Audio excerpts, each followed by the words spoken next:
बिस्मिल्लाहिर्रहमानिर्रहीम। अन सलमान अल-फारसी रज़ियल्लाहु अन्हु क़ाल क़ाल अन्नबी सल्लल्लाहु अलैहि वसल्लम ला यग़्तसिलु रजुलुन यौमल जुमुअति व यततहहरु मस्तताअ मिन अद-दुहरि व यदहहिनु मिन दुहनिहि औ यमस्सु मिन तीबि बैतिहि सुम्मा यख़रुजु फला युफ़र्रिक़ु बैनल इस्नैन सुम्मा युसल्ली मा कुतिबा लहु सुम्मा युनसितु इज़ा तकल्लमा अल-इमाम इल्ला गुफ़िरा लहु मा बैनहु व बैनल जुमुअतिल उख़रा। हज़रत सलमान फारसी रज़ियल्लाहु अन्हु रिवायत करते हैं कि रसूलुल्लाह सल्लल्लाहु अलैहि वसल्लम ने इरशाद फरमाया, जो शख्स जुमा के दिन गुस्ल करता है, जितना हो सके पाकी का एहतमाम करता है और तेल लगाता है या अपने घर से खुशबू इस्तेमाल करता है, फिर मस्जिद जाता है, मस्जिद पहुंचकर जो दो आदमी पहले से साथ बैठे हुए हों उनके दरमियान में नहीं बैठता है और जितनी तौफीक हो जुमा से पहले नमाज पढ़ता है, फिर जब इमाम खुतबा देता है तो उसको तवज्जो और खामोशी से सुनता है, तो उस शख्स के उस जुमा से गुज़िश्ता जुमा तक के गुनाहों को माफ कर दिया जाता है। अब शुरू से नमाज की बातें चल रही है कि नमाज के अंदर होने वाली चीज़ों के बारे में बताया जा रहा है कि नमाज पढ़ने से फ़ायदे क्या है, उसको भी जिक्र किया गया, मुअज्जिन की फजीलत को, फिर जमात के साथ नमाज पढ़ने की फजीलत को। उसके बाद अब यहाँ से जुमा के दिनों के अंदर क्या होता है, उसकी क्या फजीलत है। जुमा के दिन में नमाज के लिए जब आदमी जाता है जुमा की नमाज पढ़ने के लिए, तो फिर उस पर अल्लाह का क्या इनाम है और अपने बंदों के लिए क्या इकराम है, उस चीज़ को इस हदीस के अंदर जिक्र किया गया। इस हदीस के रावी हजरत सलमान फारसी रज़ी अल्लाहु अन्हु है। ये सहाबी रसूल है, रिवायत करते हैं कि रसूलुल्लाह सल्लल्लाहु अलैहि वसल्लम ने इरशाद फरमाया, जो शख्स जुमा के दिन गुस्ल करता है, समझ रहे बात को। सबसे पहली बात तो ये बताई गई कि जुमा के दिन वो गुस्ल करता है, जितना हो सके पाकी का एहतमाम करता है, यानी कि खूब उम्दे तरीके से जितना हो सके पाकी का एहतमाम करता है और तेल लगाता है या अपने घर से खुशबू इस्तेमाल करता है, फिर मस्जिद जाता है, यानी जुमा के दिनों में गुस्ल करता है, फिर पाकी का खूब उम्दा दर्जा तक उसका एहतमाम करता है, तेल लगाता है या खुशबू इस्तेमाल करता है, जो उसके घरों में खुशबू रखा हुआ है, जो खुशबू पड़ी हुई है उसको इस्तेमाल करता है। उसके बाद मस्जिद जाता है, फिर मस्जिद पहुंचकर जो दो आदमी पहले से साथ बैठे हुए हों उनके दरमियान में नहीं बैठता है। समझे बात को। आपने पिछली हदीस में पढ़ा है कि लोग जो पीछे आते हैं वो सब को फलांगते हुए आगे बढ़ जाते हैं, तो ये नापसंदीदा अमल है और इस पर अल्लाह की नाराजगी जाहिर होती है। जैसा कि आपने पीछे पढ़ा है कि वो बहुत से आमाद का कहते हैं, बहुत से वो सवाब से ऐसा बंदा मारूम हो जाता है। तो उसी को यहाँ पे भी जिक्र किया कि जितना हो सके मस्जिद पहुंचकर जो दो आदमी पहले से साथ बैठे हों उनके दरमियान में नहीं बैठता है। अब दो आदमी बैठा हुआ उसी में जाए घुस गया, बोला खस को इधर, समझ रहे। ये सब पसंदीदा अमल नहीं है। और जितनी तौफीक हो जुमा से पहले नमाज पढ़ता है, यानी कि जुमा से पहले सुन्नत पढ़े, नवाफिल पढ़े, ठीक है ना, जितनी तौफीक हो सके उतनी वो नमाज पढ़ता है। फिर जब इमाम खुतबा देता है तो उसको तवज्जो और खामोशी से सुनता है। यानी आपने इसके बारे में भी पिछले वाले सबक में आपने पढ़ा कि इमाम साहब जब खुतबा देना शुरू कर दें तो खामोशी से मुक्तदियों को सुनना चाहिए। समझ रहे बात को। चूँकि उस वक्त क्या होता है कि फरिश्ते भी आते हैं और तमाम अमाल लिखने वाले फरिश्ते जो होते हैं वो अपने रजिस्टर को बंद करके खुतबे में मशगूल हो जाते हैं। और फिर इसकी फजीलत क्या है कि अगर कोई बंदा इमाम खुतबा दे रहा हो और उसको मुक्तदी इत्मीनान से सुन रहे हो बिला बातचीत किए हुए, तो फिर उसके ऊपर भी अल्लाह का इनाम व इकराम है, जिसको आपने माक़बल में पढ़ा भी।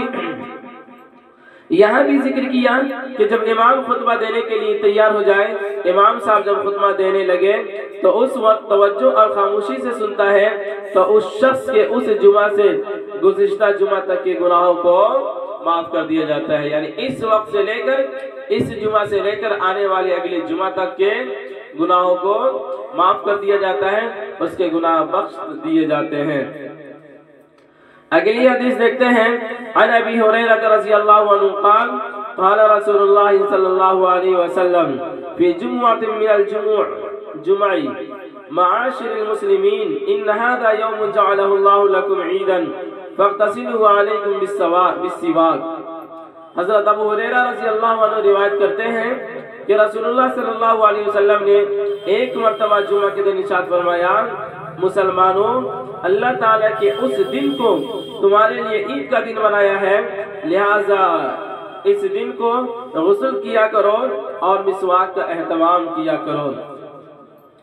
इस हदीस के अंदर भी मिसवाक और फिर गुस्ल वगैरह के बारे में बताया गया। देखिए, इस हदीस का रावी हजरत अबू हुरैरा रज़ियल्लाहु ताला अन्हु है। ये सहाबी रसूल बयान करते हैं कि नबी करीम सल्लल्लाहु अलैहि वसल्लम ने इरशाद फरमाया कि ए मुसलमानों, अल्लाह ताला ने इस दिन को तुम्हारे लिए ईद का दिन बनाया है। जिस तरह से आप ईद के दिनों के अंदर देखते हैं कि छोटे बड़े जो भी होते हैं वो गुस्ल करते हैं, फिर वो ईदगाह जाते हैं नमाज पढ़ने के लिए। इसी तरह दिनों का सरदार जो होता है वो जुमा का दिन होता है। ये बाकी दिनों का ये क्या है भाई, सरदार है, इसलिए इसको क्या कहा गया, ईद का दिन है। समझ रहे बात को? तो इस दिन को क्या करना चाहिए, गुस्ल करना चाहिए और मिसवाक करना चाहिए। समझ रहे, मिसवाक करना चाहिए।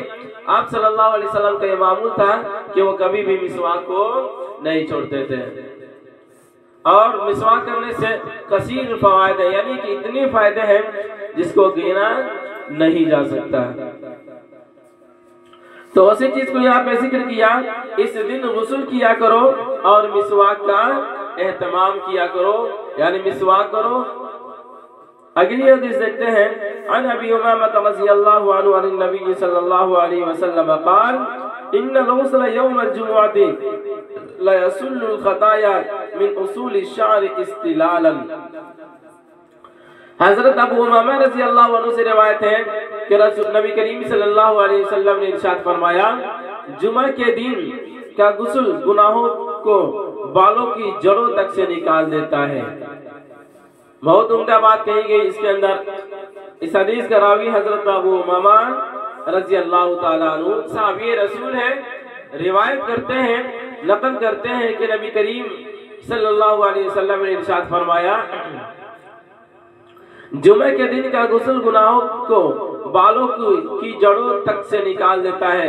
यानी कि जो भी बंदा जुमा के दिन गुस्ल करता है तो उसके बालों के जड़ के अंदर तक जो गुनाह बेवस्त हो चुका है, चला गया है, तो क्या कर देता है, वो गुस्ल उन गुनाहों को जड़ों से निकाल देता है। समझ रहे बात को?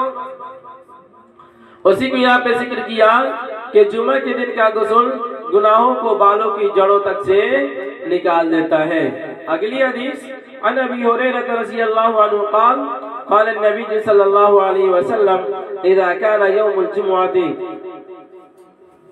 रक़फ़तिल मलाइकतु अला बाबिल मस्जिद यक्तुबूनल अव्वल फल-अव्वल व मसलुल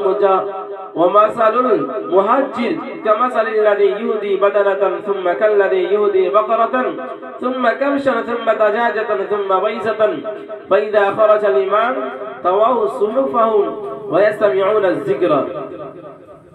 हज़रत अबू हुरैरा रज़ियल्लाहु अन्हु रिवायत करते हैं, फरमाते हैं कि रसूलुल्लाह सल्लल्लाहु अलैहि वसल्लम ने इरशाद फरमाया कि जब जुमा का दिन होता है तो फरिश्ते मस्जिद के दरवाजे पर खड़े हो जाते हैं। पहले आने वाले का नाम पहले, उसके बाद आने वाले का नाम उसके बाद लिखते हैं। इसी तरह आने वालों के नाम उनके आने की तरतीब से लिखते रहते हैं। जो जुमा की नमाज के लिए सवेरे जाता है उसे ऊंट सदका करने का सवाब मिलता है। उसके बाद आने वाले को गाय सदका करने का सवाब मिलता है। उसके बाद आने वाले को मेंढक, उसके बाद वाले को मुर्गी, उसके बाद वाले को अंडा सदका करने का सवाब मिलता है। जब इमाम खुतबा देने के लिए आता है तो फरिश्ते अपने वो रजिस्टर जिनमें आने वालों के नाम लिखे गए हैं लपेट देते हैं और खुतबा सुनने में मशगूल हो जाते हैं। इस हदीस के रावी हजरत अबू हुरैरा रज़ी अल्लाह ताला अन्हु है। इस हदीस के अंदर आप देखिए बहुत सारी बातों को यहाँ पे इस हदीस के अंदर जिक्र किया है, यानी कि तरतीबवार जब जुमे की आज़ान हो जाती है तो जो लोग जितना पहले पहुंचते हैं फिर उसके ऊपर उनको क्या मिलता है, पहले जाने वाले को क्या मिलता है, उसके बाद जाने वाले को क्या मिलता है। यानी यहाँ देखिए ये कहा गया कि जुमे के दिन जब आज़ान हो जाए उस वक्त से लेकर जब बंदा मस्जिद में जाता है तो सवाब ही सवाब मिलता रहता है, उसको काफी ज्यादा सवाब। समझ रहे बात को? जैसे कि आप इस हदीस के अंदर भी देखें कि कहा गया कि फरिश्ते क्या करते हैं, जुमा के दिन दरवाजे पे रजिस्टर लेकर खड़े हो जाते हैं और सबसे पहले आने वाले लोग जो होते हैं, यानी कि जो भी तरतीब से लोग आते हैं तो सबसे पहले वाले लोग, सबसे पहले आने वाले शख्स को ऊंट सदका करने का सवाब मिलता है। क्या मिलता है? ऊंट सदका करने का सवाब मिलता है। यानी कि सिर्फ देखो पहले जाने की वजह से उसको क्या मिल गया, ऊंट सदका करने का सवाब मिला। फिर मस्जिद में गया तो वहां भी उसको मिलवे किया, फिर नमाज अदा करेगा तो उसका सवाब मिलेगा ही मिलेगा। यानी ये कह लीजिए कि वो सवाब ही का ढेर लगाता रहेगा। इस तरह से उसकी मग़फ़िरत में कोई भी क्या कहते हैं, कोई भी शक नहीं है। उसके बाद कहते हैं जो दूसरे नंबर पे शख्स जाता है उसको गाय सदका करने का सवाब मिलता है। फिर तीसरे नंबर पे जाता है उसको मेंढा सदका करने का सवाब मिलता है। उसके बाद वाले को मुर्गी और उसके बाद वाले को अंडा। लो अंडा खाओ, समझ रहे? और इसमें से तो बहुत सारे लोग वो होते हैं कि अंडा का भी सवाब नहीं पा पाते हैं। समझ रहे बात को? जब इमाम साहब खुतबा देने के लिए तैयार हो जाएंगे, मिंबर पे चढ़ जाएंगे, तो फिर वो मस्जिद के अंदर पहुंचेंगे तो क्या घंटा मिला उनको? कुंची का सवाब मिला, कुछ का सवाब नहीं मिला उनको। ले दे के वो सवाब से महरूम रह गए। कम से कम अंडा तो ले लेना चाहिए ना, इमाम साहब को खुतबा देने से पहले पहुंच जाना चाहिए ताकि अंडा भी मिल जाए उसको। नाज़िल इसकी अहमियत नहीं समझ में आ रही है। जब इसको अल्लाह रब्बुल इज्जत जब इसका क्या कहते हैं वक्त जब इसका आएगा ना, उसको सब समझ में आ जाएगा कि अंडा का फायदा क्या हुआ था और इसका फायदा क्या हुआ था, ऊंट का। समझ रहे बात को? हमारे यहाँ इस तमाम बातों पर ध्यान देने की जरूरत है। तो उसके बाद वाले को अंडा सदका करने का सवाब मिलता है। जब इमाम खुतबा देने के लिए आता है तो फरिश्ते अपने वो रजिस्टर जिनमें आने वाले के नाम लिखे गए हैं लपेट देते हैं और खुतबा सुनने में मशगूल हो जाते हैं। समझ रहे ना बात को? भाई हम जाएं काम करने के लिए और हमारा हाजिरी बलवे न करे। समझ रहे बात को? तो फिर क्या फायदा हुआ? उस दिन कुंची मिलेगा? कुछ मिलेगा नहीं मिलेगा। जब फरिश्ते जब अपने रजिस्टर को लपेट के रख दें तो फिर क्या मिला? उसमें तो हमारा नाम ही नहीं है। अब अल्लाह की मर्जी भाई। अगली हदीस देखते हैं। अन यजीद अबनी अबी मरियम रहिमहुल्लाहु ताला लहिकनी अबायतु इब्नी रिफाअतु इब्नी राफिइन रहिमहुल्लाहु अना माशिर इला जुमुअति फक़ाल अबशिर फइन्ना खुताका फहादी फी सबीलिल्लाह समीअतु अबा अबसिन रज़ियल्लाहु अन्हु यक़ूल क़ाल रसूलुल्लाह सल्लल्लाहु अलैहि वसल्लम मन इग़बरत क़दमाहु फी सबीलिल्लाह फहुमा हरामुन अलन नार। हजरत यजीद बिन अबी मरियम रहमतुल्लाह अलैह फरमाते हैं कि मैं जुमा की नमाज के लिए पैदल जा रहा था कि हजरत अबाया बिन रिफाआ रहमतुल्लाह अलैह मुझे मिल गए और फरमाने लगे तुम्हें खुशखबरी हो कि तुम्हारी ये कदम अल्लाह ताला के रास्ते में है। मैंने अबू अब्स रज़ियल्लाहु अन्हु को यह फरमाते हुए सुना है कि रसूलुल्लाह सल्लल्लाहु अलैहि वसल्लम ने इरशाद फरमाया कि जिसके कदम अल्लाह ताला के रास्ता में गुबार आलूद हुए वो कदम दोज़ख की आग, वो कदम दोज़ख की आग पर हराम है, वो कदम दोज़ख की आग पर हराम है। यहाँ पर ये देखिए इस हदीस को जो नकल किया गया है ताबीन दर ताबीन नकल किया गया है, ठीक है ना। यहाँ पे बताया हजरत यजीद बिन अबी मरियम रहमतुल्लाह अलैह फरमाते हैं कि मैं जुमा के दिन जब नमाज के लिए पैदल जा रहा था तो कौन रास्ते में मिले?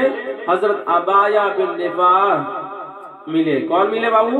हजरत अबाया बिन रिफा मिले और वो कहने लगे कि तुम्हें खुशखबरी हो। क्या कहने लगे? कि तुम्हें खुशखबरी हो। और फिर उन्होंने कहा, यानी कौन? हजरत अबाया बिन रिफा रहमतुल्लाह अलैह कहते हैं कि मैंने अबू अब्स रज़ियल्लाहु अन्हु, ये अबू अब्स कौन है? ये सहाबी रसूल है, ठीक है ना। उसके बाद ये अबाया बिन रिफा ये ताबीन है, और उनकी बात के ये लोग हैं बयान करते हैं कि नबी करीम सल्लल्लाहु अलैहि वसल्लम से ये फरमाते हुए सुना है कि जिसके कदम अल्लाह के रास्ते में गुबार आलूद हुए, गुबार आलूद होने का मतलब क्या होता है, यानी जाहिर सी बात है कि जब बंदा मस्जिद की तरफ जाता है चलकर, तो बीच में आने वाले गर्द गुबार वगैरह से उसके पैर में जो लगते हैं, ठीक है ना। तो उसी को यहाँ पे जिक्र किया कि जिसके कदम अल्लाह के रास्ते में गुबार हुए, तो यहाँ पे जो उसके पैर में जो गर्द गुबार जो लगा है वो कैसे लगा है, अल्लाह के रास्ते में जाते हुए ना लगा है, यानी वो बंदा मस्जिद की तरफ जा रहा था नमाज पढ़ने के लिए तब लगा है। तो फिर कहते हैं कि अल्लाह वो कदम दोज़ख की आग पर हराम है, यानी कि दोज़ख की आग उस कदम को जला नहीं सकती। समझ लेना बात, गोया के हर एतबार से फजीलत साबित होती है, और इंसानों के लिए अल्लाह रब्बुल इज्जत ने इतने राह हमवार कर दिए, इतने कुशादा कर दिए हैं उसकी मग़फ़िरत का। अब हमारे ऊपर है कि हम किस तरह का अमाल करते हैं और अपनी बख्शिश का जरिया और अपने हम बनाते हैं या नहीं बनाते हैं। यानी जाहिर सी बात है जब उस तरह का अमाल जब हमारी जिंदगी में होगा तो अल्लाह रब्बुल इज्जत से पूरे कामिल यकीन है कि अल्लाह रब्बुल इज्जत हम लोग की मग़फ़िरत फरमाएंगे, वरना तो फिर क्या, तब तो अल्लाह की बात है, चाहे माफ करे चाहे तो इसी में करे। लेकिन जाहिर सी बात है अल्लाह ताला का हुक्म जो है और नबी का फरमान जो है उसके मुताबिक जो भी बंदा अमल करता है, कामिल यकीन होता है कि अल्लाह रब्बुल इज्जत उसे क्या करेंगे, उसका इनाम जरूर देंगे। समझ रहे बात को, अल्लाह हमें हिदायत की तौफीक इनायत फरमाए।